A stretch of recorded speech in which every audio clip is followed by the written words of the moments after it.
კი, მაგრამ გლისკბილი როგორ გამამდიდრებს, მაინც ხო უნდა ვიმუშაო და რა ვიცი, არ ამგონია რომ მე მდიდარი გავხდე. მითხრა დღეს ჩემმა ქალბატონმა კლიენტმა, რომელიც იყო ჩემთან კონსულტაციაზე მოსული.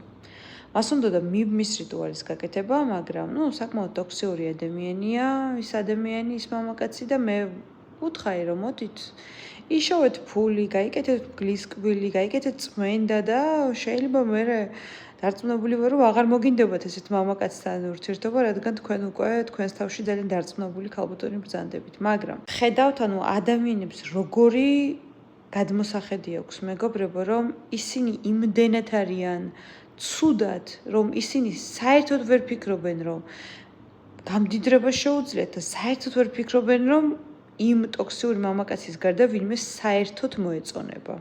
ეს ქალბატონი მე უნდა ვერც წარმომიდგენია თუ შეიძლება სხვა ადამიანს მოეწონო, ან ვერც წარმომიდგენია, რომ როგორ უნდა გავხდე მდიდარი, ხო?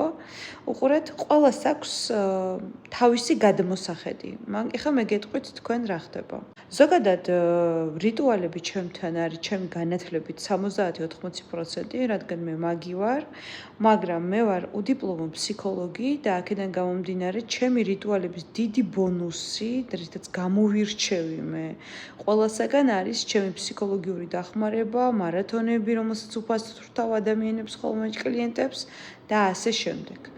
რატომ ვაკეთებ თქვენ ფიქრობთ ამას? მეხალისება? მაქვს არ ეხება ეს. მოვა კლიენტი რიტუალი გაუკეთე, გაუშვი. მაგრამ რიტუალს კი გაუკეთებ ადამიანს, მაგრამ მისი მიდგომა უნდა შეიცვალოს სხვადასხვა საკითხის მიმართ. იმიტომაც არის ამდენი ღარიბი ადამიანი და ცოტა მდიდარი ადამიანი, რომ ისინი ფიქრობენ, რომ ვერასოდეს ვერ გამდიდრდებიან. ისინი ამას არ იმსახურებენ და მაინც რატო გააკეთონ ეს, იცხოვრონ იგივე ცხოვრება. რიტუალს რო გააკეთებ, მილიონი კი არ დაგეცემა თავში. რიტუალს რო გააკეთებ, გამოფხიზლდები, შეხედავ სამყაროს, ვაუ, მე სხვანაირად მიცხოვრია, აღარ მინდა ეს კაცი, რომელიც ტოქსირებდა, აღარ მინდა ეს ადამიანი, რომელიც ნერვებს მაგლიჯავდა და ის ნერვები, რასაც შენ ახმარებდი ამ ადამიანს, მოახმარ შენ საქმეს, შენ საყვარელ საქმეს.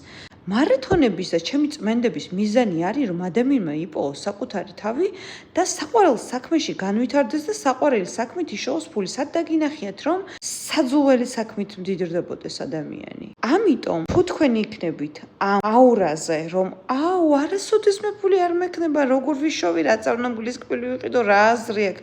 ესე ვერასოდეს ვერ გამდიდრდებით, მეგობრებო და ვერასოდეს ფულს ვერ იშოვით. გამდიდრება, კარგი ცხოვრების შექმნა იწყება მოვლენებზე სხვა თვალით შეხედვით და სხვა თვალის შეხედვა იწვევს სხვა შედეგს ცხოვრებაში.